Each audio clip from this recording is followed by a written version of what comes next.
Welcome to today's episode of how I made the Forbes 30 under 30 list, how you can make it too, and what else to learn from my experience.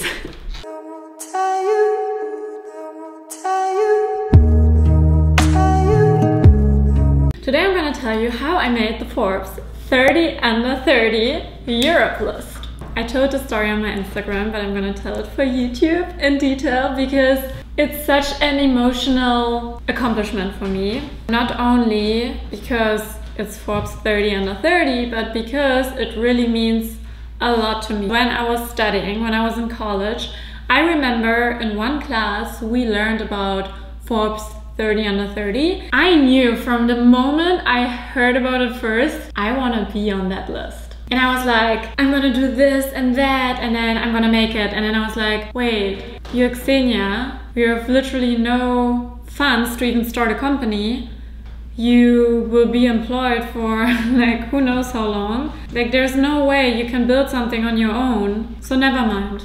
And I was like, well, whatever. I'm not gonna make it. And I remember this as if it was yesterday. I remember sitting there, dreaming, and then calming myself down and reminding myself, girl, you can do this. And that's so funny to me because, you know, I think this video or this accomplishment is also a reminder for anything is possible, even if you think it's not possible. And you know, before you make something impossible possible, you have to believe that it's possible. And now that I made it, I think anything is possible. Like if I made that list, anything can happen. Yesterday when I found out and I was so happy, I blasted it all over my socials. Like I spammed all my social channels and now I'm even doing a video about it because you know also what? I think as a female entrepreneur or as a woman in general, we are so used or taught to play ourselves small and be like, yes, I made this, but it's no big deal. And I'm here to tell you once and for all, stop that bullshit. If you're proud of something, then scream it out in the world. We should celebrate our successes. And if there's one thing that I didn't do enough in the past years, it's celebrating my own successes. Because I always said, there's more, there's this, I'm not good enough. Stop.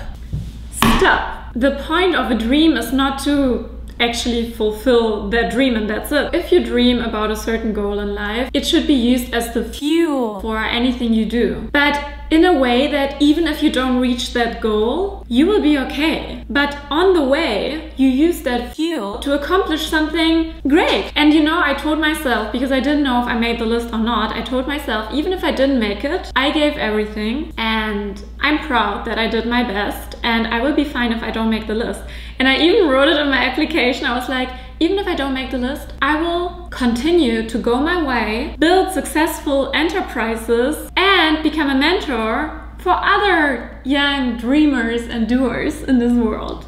I literally wrote that. It was also like something to affirm myself. Like, no matter what happens, you will be fine. Use it as a means to an end, not the end itself. So, as I told you, I've been dreaming for a really long time to make that list. And over the years, I have changed a lot. And I think anybody can change. Anybody can evolve. Anybody can become a better human being if you work on it. And you know, okay, I will give you an example. You think you're here and you can get to here. And this is like your life. But the reality is you're here and you can get like the width of what's possible is so much bigger than we think. Like even for me, I always say this is just the beginning because I know I'm far not there where I want to be. And I think if you set a goal apart from you, then this goal will pull you. Like it will pull you in its direction. I have to tell you something. I applied for that list in 2018 and I didn't make it. And I want to talk about this because, you know, back then I thought Forbes 30 under 30 means like young people who became millionaires before they turned 30. I thought that's all there is. So in 2018, after I made my first 7-figure revenue in a year, I was like, I can apply. I I'm a badass at social media and like my collaborations, like I have what it takes. I applied, nothing. I applied and I remember I went to a party that night and I told all my friends, I'm like, guys, I applied to Forbes. I think that's it. Like, I think I'm gonna make it. Lol. So, you know, this was a lesson. What I learned about success. You know, there's this quote that I posted like 6 years ago on my Instagram, or even 7. Work in quiet, let success make the noise. I just think it's so accurate because this time with my second application, I didn't tell anybody. No one. And it's been so on my heart because I will tell you about the whole process, but I was like, my God, I'm so nervous. I'm still like so euphoric about it. As some of you know, I turned 30 this year. So each Forbes list has like a last year that can make the list. And in 2021, it was 1991. Well, that makes sense. So it was my last year to actually apply. And I was like, okay, you know what?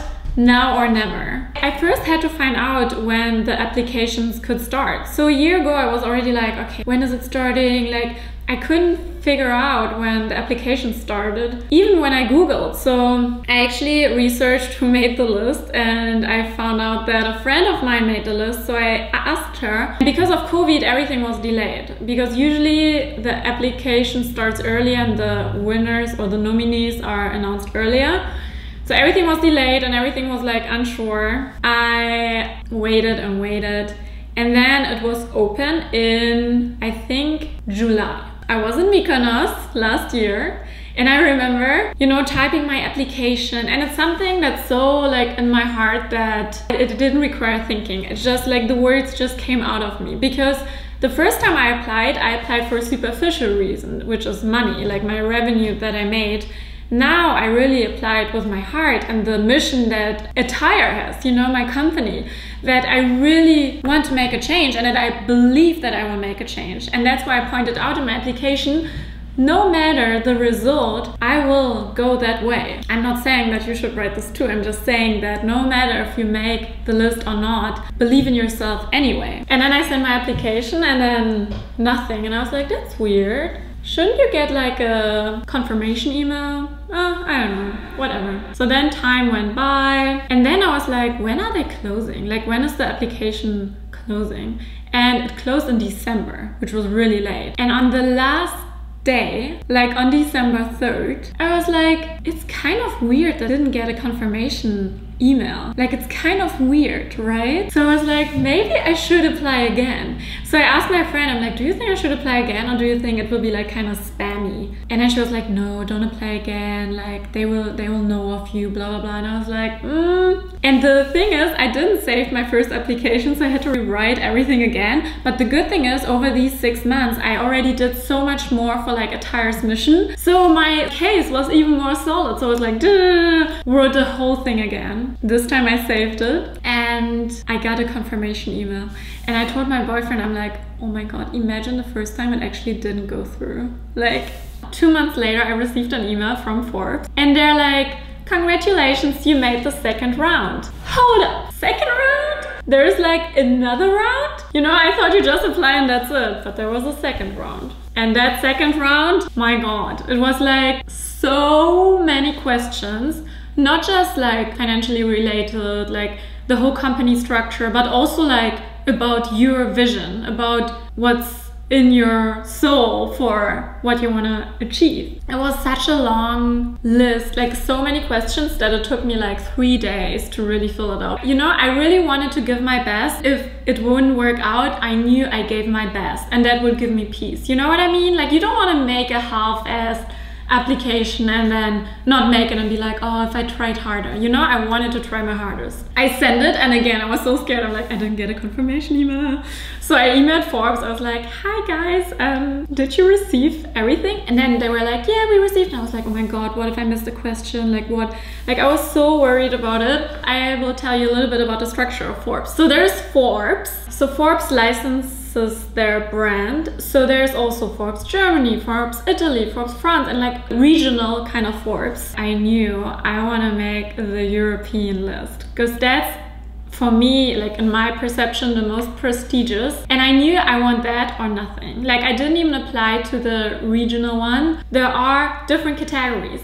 And I really wanted to make e-commerce and retail, because this category is exactly what attire stands for, you know, reinventing the way we shop online and offline. And I think I have such a big vision with attire, and that's why it was so important for me to be a nominee with attire and not just me as an influencer or me as a media personality, you know. I really wanted attire to be in there. And then I waited and waited and waited, and I was like, I was so nervous. I visualized like a crazy person. I visualized that moment so much. Like the moment when I find out I made Forbes 30 under 30. And let me tell you one thing, it was so different than I expected. Anyway, then I received another email. That was like a month ago. Hi, this is from Forbes. I wanted to ask you, is it okay if we publish your revenue on Forbes? And I was like, why would they want to publish my revenue? I mean, of course I'm fine with it, but does it mean I made the list?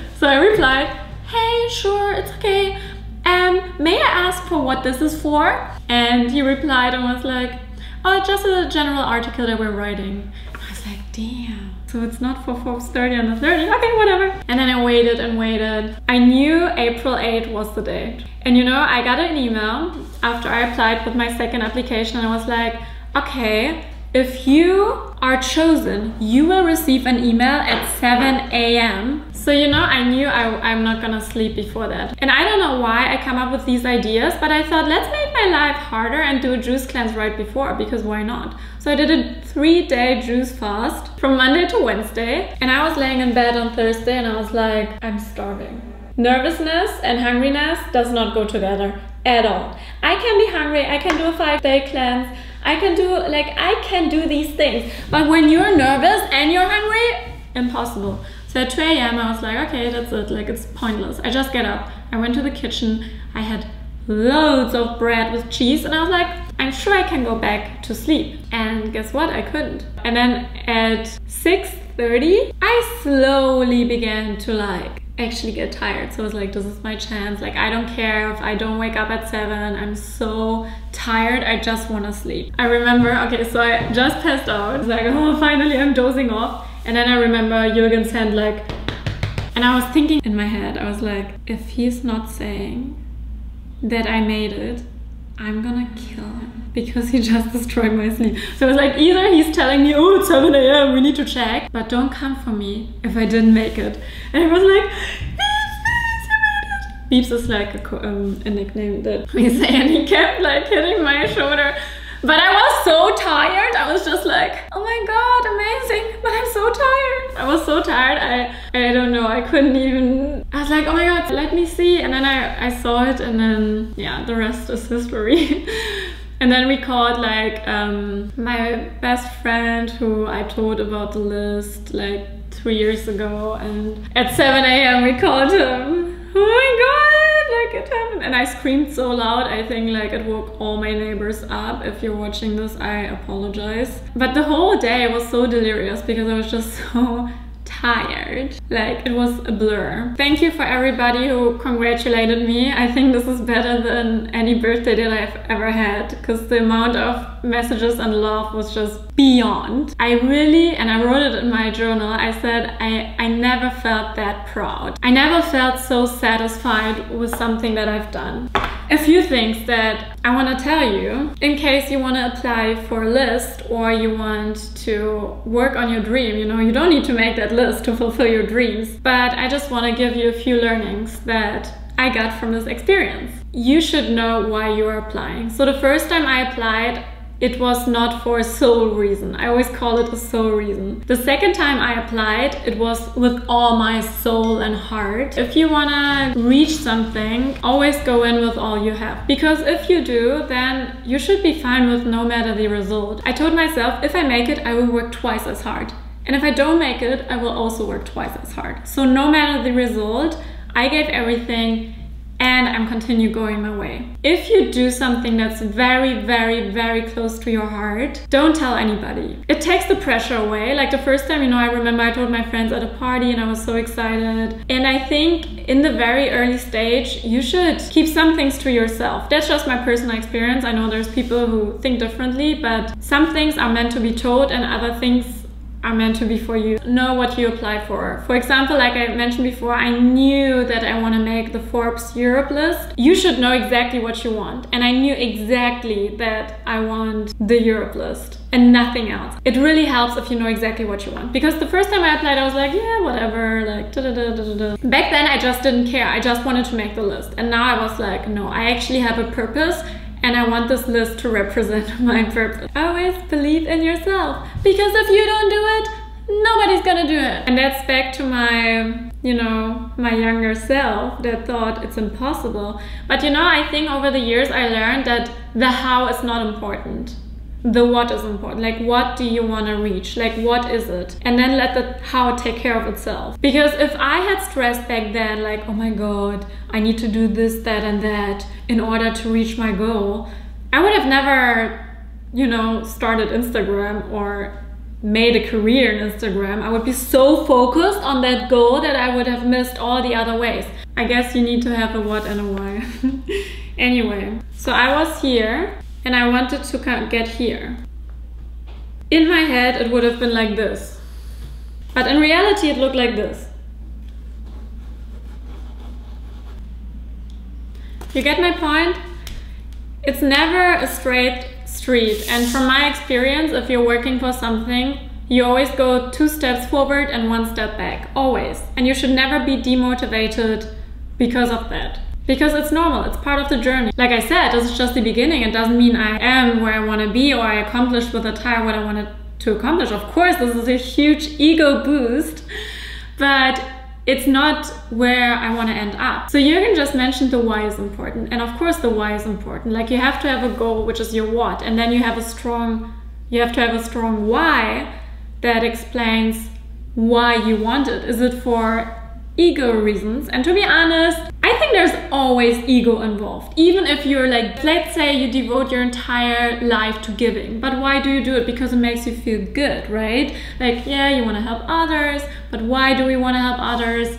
In the end, like even love, it comes always down to a little bit of ego. And I don't think ego itself is the problem, because I think a good ego can actually be really healthy. Bad ego is what gets you in the way. And I also have a little story to tell about this, because so when I wanted to apply, I reached out to the few people that I saw on the list that I knew. This is why I'm doing this video. I want to show you my story behind it and hopefully give you enough information so you know what the process is like. But there's this one person that stuck in my mind, and I actually forgot about that. My boyfriend reminded me of it yesterday. We asked him like, hey, we want to bring Xenia to the Forbes list, the European Forbes list. We saw that you made it.